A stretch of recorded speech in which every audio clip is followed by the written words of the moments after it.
Thank you for auditing the always positive new music review show hosted by a French professor who's still catching up on some albums that he missed this year. This is a part of a series, third part of a series after Jeff Rosenstock and Model Actrice, potential albums of the year I missed, 2023 edition. There's my beautiful graphic. And I covered the two who got the most votes, but really coming in last with only 12% of the 1,700 of you who voted is Cara Jackson. Don't know how to pronounce her name, and I'm too wise to assume that I know. Cara, I'll just call her Cara Jackson. Why does the earth give us people to love? And I don't care. I don't care if it got no votes. The fact that I listened to this album even once meant that I wanted to review it. It is an extremely enjoyable album. It is an extremely accessible album. It is an extremely well-produced album. It is an extremely well-written album. So everything all around. And I have a couple sort of framing devices. You know, if you're new to the channel, that's the thing. I like to find some kind of way, instead of just talking about things and then giving a rating, I just give you a bunch of thoughts and as much analysis as I can muster. And what's interesting about Cara Jackson, should I just call her Jackson? Cara? So when I was in college, there was somebody whose name was Cara, don't call me Cara, or Cara, don't call me Cara. I don't even remember which one it is. But the thing that makes her interesting is she's already published a book. Like, she already published a book years ago. And one of the framing devices I'd like to focus on is, you know, what do you do if you have a peak in high school? I didn't say what do you do if you have peaked in high school. What do you do if you have a peak? Because if you have a peak in high school, that doesn't mean that's the only peak you're going to have in the rest of your life, right? Not everybody. It's Al Bundy having one good season of high school football and then living on that the rest of their life. Sometimes people go on to the majors, the professionals, the big leagues, right? Sometimes people have successful high school bands and win Battle of the Bands and then go on to be gigantic bands, right? But she's an interesting case because she was like the poet laureate, the youth poet laureate, the poet laureate of Chicago. She was this hugely influential or hugely well-recompensed, recognized figure before even going off to college.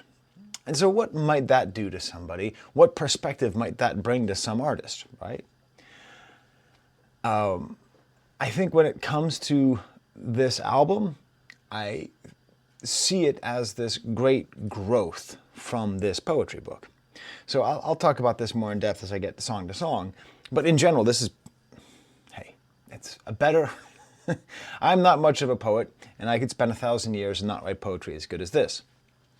But there are some aspects of this poetry book which sometimes feel perhaps a little overworked, maybe a little intentionally funky, a little intentionally weird, and in particular the use of enjambment. That's where you take a sentence and finish it the one from before. You know, like you have, basically it goes from one line to the next. And she does that a lot, and it can be kind of distracting. What this album is a perfect evolution of the poet that's in here. And again, if you like Cara Jackson, I'll just call her both. If you like Cara Jackson and you like the album, buy this book. I don't know, it's like, what, 12 bucks, something like that on Amazon? 10 bucks. You know, it's very good. It's got lots of interesting meditations on like girlhood, womanhood, virginity, body issues, growing up in sort of a multicultural family, sort of meaning Southern culture, Midwestern culture. It's a very, very well-written poetry book. But really, I think this album is a great development because it's pushed her to be more literal, to be less fancy. One of the best written songs on the album is called, quite simply, Dickhead Blues.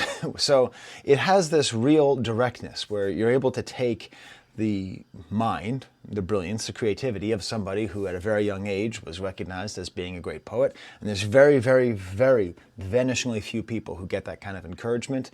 And there's even a smaller vanishing amount of people who can develop that encouragement into something interesting. And that's what we see in this album, in its lyricism.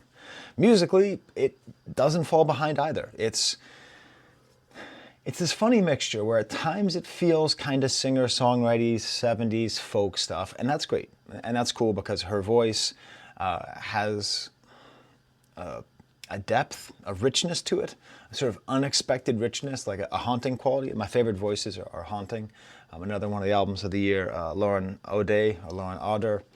She has a very similar kind of like ethereal quality to her voice, something that makes you feel like you're not, like there's something that you can't quite understand, or that they have some kind of understanding that you don't.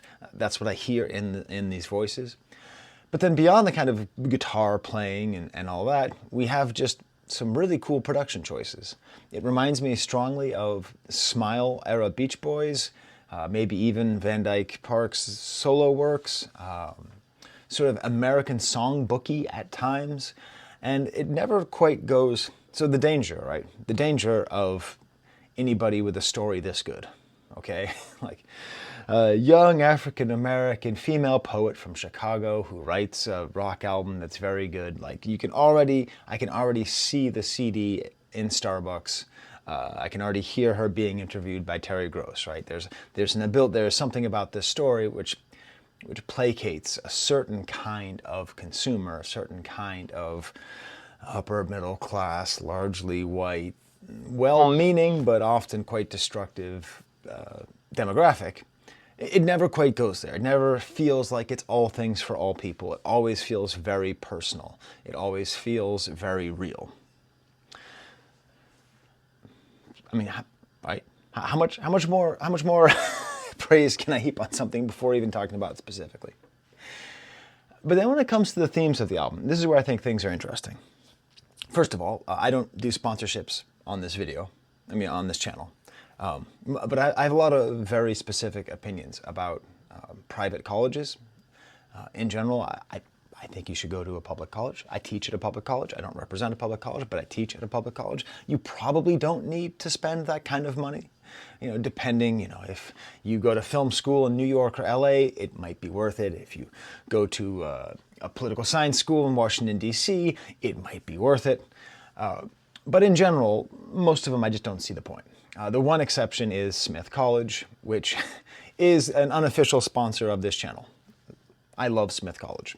I went there, my ex-girlfriend went there, and I used to go visit her. And the feeling that I had in Smith College, the energy that I got from the students, and I know they're all women, there's no men. I'm not saying that men are bad, but this is just the experience that I had. I felt like for the only time I've ever been in a college, I really felt like I was surrounded by people who were just passionate about learning and curiosity and like joy.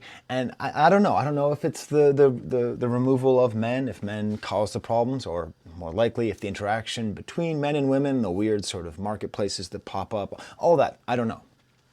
But that's the other aspect of Cara Jackson, is she apparently went to Smith and based on Wikipedia, graduated, which is great.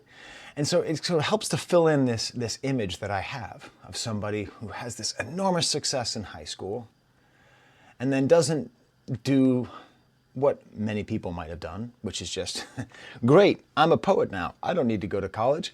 I got the National Laureate, and then 10 years later, they're there at Starbucks and they're saying, I used to be Poet Laureate. But you sort of feel a lot of the energy that I like of college music and a lot of the energy that I like of Smith College, which also produced Tune Yards, by the way, another great band. And Ms. Remote Control. That was the band that my girlfriend is in. They were good. Their catchiest song they left off the album, though, because their parents were going to listen to it. True story. So the other aspect of this is when we think about somebody who has all this success and then goes to Smith College, an all-women's college. It is true, going to an all-women's college, even if you're in the Scooby-Doo nexus of the 5 colleges in Western Massachusetts, it is hard to meet men. It is hard to have positive relationships with men. It can be sort of strange, which I think helps to fill in the other aspect of this album. Like beyond the poetry, like what is the album really about? It's a very Femcel album. Now, just hold on a second, okay? The term incel refers to young men who believe that women owe them sex and that they have done everything that they need to do to obtain that sex, and therefore turn against girls and women and think that they are the problem and that they have been lied to and that women are therefore inherently wrong and evil, okay? Femcels, there's a lot of variations, is a variation of this, but a very important variation, which has a similar feeling of women who feel as though they might always be alone, who feel as though the dating market is unfair, who feel as though they have everything that they need to be loved but are still somehow not loved. The difference, of course, is a question of power, a question of societal power, a question of violence. So a marginalized group who is frustrated with a group that marginalizes them is not the same thing as a member of a marginalizing group being mad that the people they're marginalizing are not properly subjugated. Okay? So, this album has that feeling of a Femcel album, not so much that it's bitter, but that it's really about somebody who, is physically attractive, is extremely talented in multiple different ways, has good education, has everything you could possibly want, but the whole album is filled with unrequited love, with frustrated losers, with, for lack of a better term, it's filled with dickheads. And that feeling of like, why can't I find anybody, is something which I've heard from a lot of my female friends. I don't know if I would call any of my female friends femcels, the same way I wouldn't call myself an incel when I was in high school, but I definitely had those tendencies. The term didn't exist.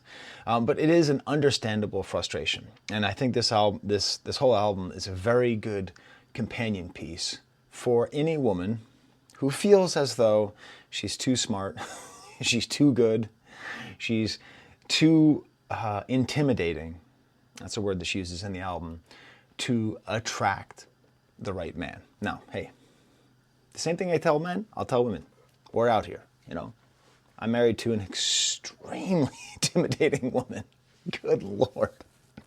She's horrifying. She's so smart and so with it. But hey, she found me, so there's someone for everybody out there. Maybe. Maybe there's not. So what I want to do is I want to get into a stamp of the album. So first we'll just kind of get past the first track because the stamp is the second track. And the first track is neat. It starts off with a tape sound. My daughter heard this and she's like, who's this person trying to be Daniel Johnston? I'm like, all right, hipster. But it's an interesting idea. Some people get high to get recognized. Some people snort lines to get recognized. Some people look nice to get recognized. All about this feeling that we have of wanting to be recognized. It's very simple, and it goes back to that same idea. The poetry in here is not super overworked. She's not like using ridiculous vocabulary words that don't make any sense or that don't quite fit, right? It's pretty direct, but there's limited punctuation. Sorry, I'm gonna need my glasses when I read from this later. There's limited punctuation. There's a lot of playing with syntax and with line breaks and stuff like that. But this is just, some people do this, some people do that, some people do this, and then some people gonna die to get recognized. And it's an interesting idea that's going to follow through the rest of this album. Let's get to the stamp. Okay, the example song. If you've never heard anything by Kara, Don't Call Me Kara Jackson, or Kara, Don't Call Me Kara Jackson, click above the two lovers for the song No Fun / Party. This really has everything that the album has, right?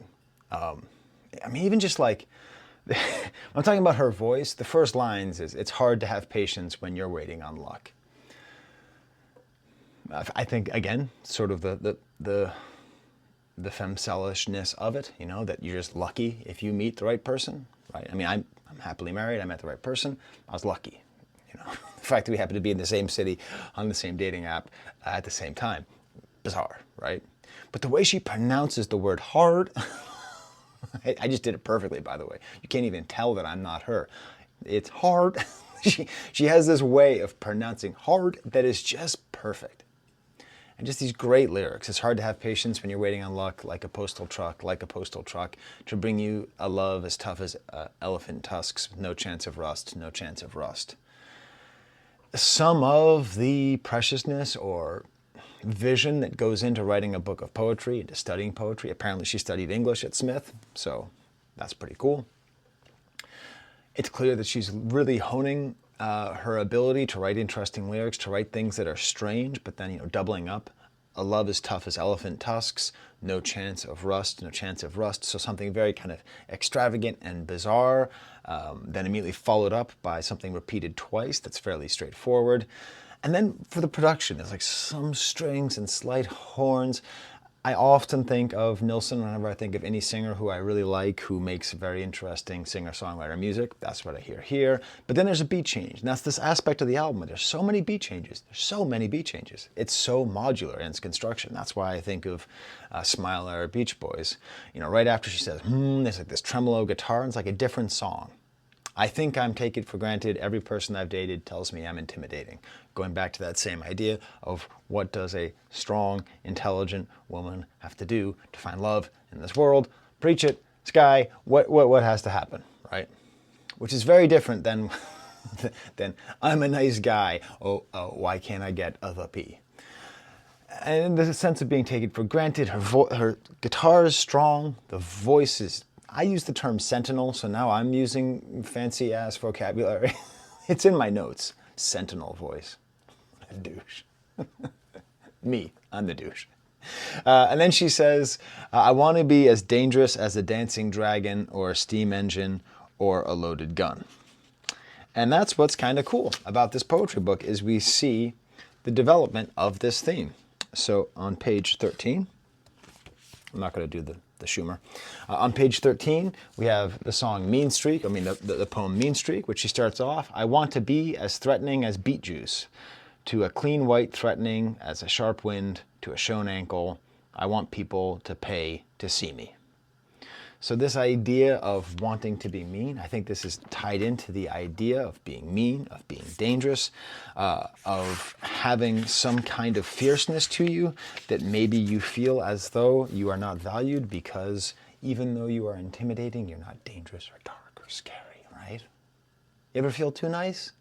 Isn't it weird how nice people can be intimidating? And then she says, isn't that just love when you're no fun? And maybe I'm just I played this album over the last week. I was ready to review this album last week, but after I review an album, I usually don't listen to it for a while because I've spent so much time with it. But my family asked me to extend this out so we could listen to this album more. My wife loves it. My wife likes it. I don't know if she loves it. She didn't tell me that. I'm not going to speak for her. But my daughter really loves it. We really enjoy it bouncing around the house. But this line, isn't that just love when you're no fun? It's true. If you're looking for love, don't look for fun. I mean, you'll have fun with a good person, right? But don't look for someone who's fun or exciting. Way overrated. Way overrated. The kind of fun you can have with somebody who's not fun, for example, my wife, she'll never go on a roller coaster ever. I couldn't, seriously, there's no way I'd ever get her on a roller coaster, right? But I've been in relationships with girls and women who love roller coasters. It's not, they could have been fine, but people who aren't fun are super underrated because they provide a different kind of fun. It's a sort of deep fulfillment. And then there's another full shift, a banjo strum, and every night you cried in your bed, and don't be sorry for missing the party because the party's missing you too. All these lyrics of isolation and feeling alone and not wanted. It's beautiful. The whole thing has this great jazzy ending, and the whole song is this great journey. All right, I'm going to go through the rest of the album much quicker now. Dickhead Blues starts off with the birthday message, which might be from a dickhead. I don't know. Just beautiful lyrics, just that frustration, the feeling you have of feeling like you're never going to date the right person, when your time becomes someone else's refuge. She never oversins. This is the thing. When I read this, I read an excellent poetry book that is a little bit overworked. So when you think that she's going to write an album, you think maybe she's going to write an album that's a little bit oversung, a little bit overdone. She never goes too far. Nice bells on here. That's where I first got the smile connection to Beach Boys here. And then this beautifully perfect lyric. I'm not as worthless as I once thought. I'm pretty top notch. This is what I'm talking about, the simplicity. Sometimes being a great writer is being simple, and this is great writing. It's beautiful. It's a beautiful line. Catchy chorus. There's this weird time signature thing. If I had a heart, I'd know where to start. So many different parts in here. Just very interesting modular production. Next track is Therapy, which is like a half song. And this is like a perfect follow-up to the previous song and that one before, where it's all on this theme, this kind of very Femcel theory. Every man thinks I'm his fucking mother, good for milk and good for supper. Never asks if I can be his lover, someone special when he suffers. He wants therapy. It's very simple, gorgeous voice. Pawn Shop is the next track, has some egg shakers, some pedal steel. That's that sort of American songbook feel I get from this album sometimes. Kind of a cool 90s rock or sort of 70s soft rock thing. It's hard to really place where this is. Another great lyric, what kind of miner does that make you when I'm the gold and you're just the fool? Going back to this theme of being underappreciated. Brain is the next song. It's a song written from the perspective of a hungry zombie. It's a joke. It's a bad joke. I can't edit my videos, so you're just gonna have to sit with that bad joke. The idea of like rolling credits in her mind about these great lyrics about sleep isn't cheap and your love is no currency. If your fear is what comes first, you'll run from love that you deserve. Just you, it's on you. Statistically, this video is not going to do super well. It's super good for me, so I'm great. I'm happy. The fact is, might not be 1,000 of you out here watching this. That's fine. But that means if you're here, you are what we call on this channel a real one. You tell me how to read that line. If your fear is what comes first, you'll run from love you deserve. You tell me. You tell me what it means. Free is kind of a continuation of the country sound, kind of a march. Again, more of these themes where she's frustrated with how she is perceived of, especially I'm not so motherly. And it seems like she really wants somebody who isn't free. It almost becomes sort of classical at the end with this harp and these thumping sounds and these low horns. And Lily is the next track, and it's really beautiful. Angelic synthesizers, again, that was from, yes, sorry. A guitar and the voices in unison singing this name, and it has this emotional power to it that my prediction, as far as I can tell, this is a love story, and I don't know. I mean, right? It seems like it's a love story about leaving your high school girlfriend. So it seems to me that she's in love, or she's been. Maybe it's not even romantic love. Maybe it's just friend love. But the feeling of having to go off to college. And so as far as I can tell, it's, I have to leave my home and you have to leave for the Minnesota cold. It feels like that feeling of when you leave your high school friends to go off to college, or your high school girlfriend, boyfriend. It's great, little horn flourishes. The track Rat is this great Western song. It reminds me of Rocky Raccoon by the Beatles, only because it has a slight Western feel and it's about a rodent. Raccoons are rodents, right? I think they are. And it's a story about this rat who heads west, and it's a story, nice little sound effects here, and it really has a slightly Western feel, even almost sort of Copeland-style melody at the end. And it's all about this guy, presumably a rat, who goes out west to try to be successful and make it. And it's sort of an anti-ambition song, and I'm here for it. Ambition is way overrated. I tell people all the time, don't follow your dreams. Your dreams are probably not that interesting, right? Your dreams are probably unrealistic. Make your dreams more focused around connections to people, finding meaning in your life as opposed to doing something that will grant you recognition, and you have a good chance at happiness. The only thing that's cheap seems to be his dreams. Thank you, Kara Jackson. That's exactly how I feel. Your dreams are cheap. Oh, did you dream of being a Hollywood singer? Who gives a shit? Die in a gutter. It's okay not to be that way. It's okay to work at Starbucks and have a good, close network of friends. That's fine. Settle down, get a tiny apartment, have game night, play King of Tokyo. That's better. Anyways, it's really harsh though. It's a really harsh indictment of someone who goes out to try to make it, talking about eating trash out of someone's garden, what he wouldn't give for some grits to start his morning.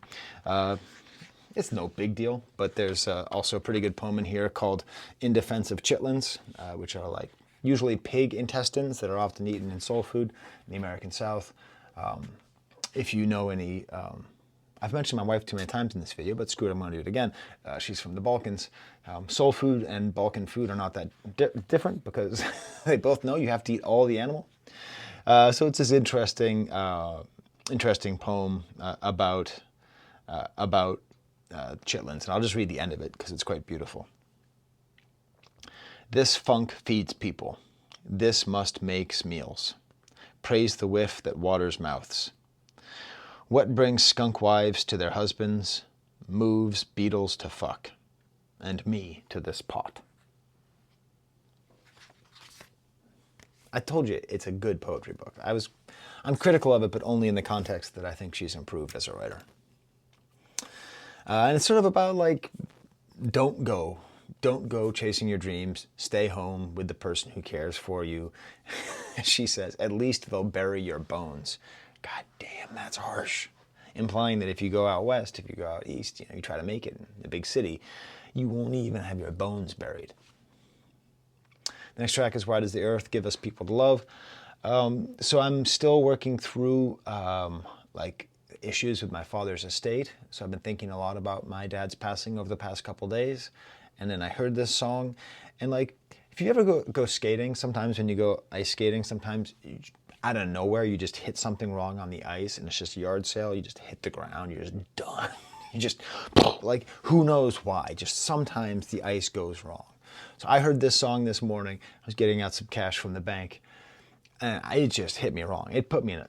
I'm doing this video now because doing videos helps me to get out of prolonged stages of melancholy, because between this whole song about burying people you care about and the world taking away people you love and filling up the church and oh my God, and cancer, and then I was thinking about my mom, and then it's just too much. It's great. It's a great song about death. It's maybe, she sings about experiencing death a lot, so she has really good perspective. But I don't think people under the age of 40 should sing about their own death. I don't think. You're just not close enough. I don't think. I think you can sing about death, but why am I saying this? This is stupid. Curtains is maybe the weakest track on the album. It's a good song. It's kind of filled with these sort of vaudeville cliches of like getting the hook and curtains and throwing tomatoes at you and deserving the applause. I like the sad atmosphere. I love the lyric, if you get to heaven's gate, don't expect to pay her away. Then there's a reprieve of recognized, a lot of people are going to die. Going into the sort of larger theme of the album, it seems like the two basic themes are the kind of Femcel theme of, why don't people love me, even though I'm a great person and I do all these wonderful things. And then there's this other theme of people's ambition taking them down, and a sort of selfish quest to be recognized is a problem. Liquor ties into all of that together. It's basically just a folk song. It's kind of a half song, has some church organ in the back that's great. No chorus, just can't buy love, so I bought liquor, sick of cures that make me sicker. Simplicity and beautiful. That is often why people turn to drink, and she's singing about it in a very direct and clear way, and this lovelessness that is throughout the album that appears to be cursing her from everywhere is apparent here. So there you go. There's my review of Cara Jackson, not Bloodstone Cowboy. Why Does the Earth Give Us People to Love? And please, oh damn, I forgot to advertise myself. If you like this video, type AVAA in the comments. That means awesome video as always, and I will guarantee give you a heart on that because I read all my comments. You can smash the like bucket, you can subscribe, you can go to my Patreon, do super chats. I don't know, I don't care. I just like talking about new music. There's the camera.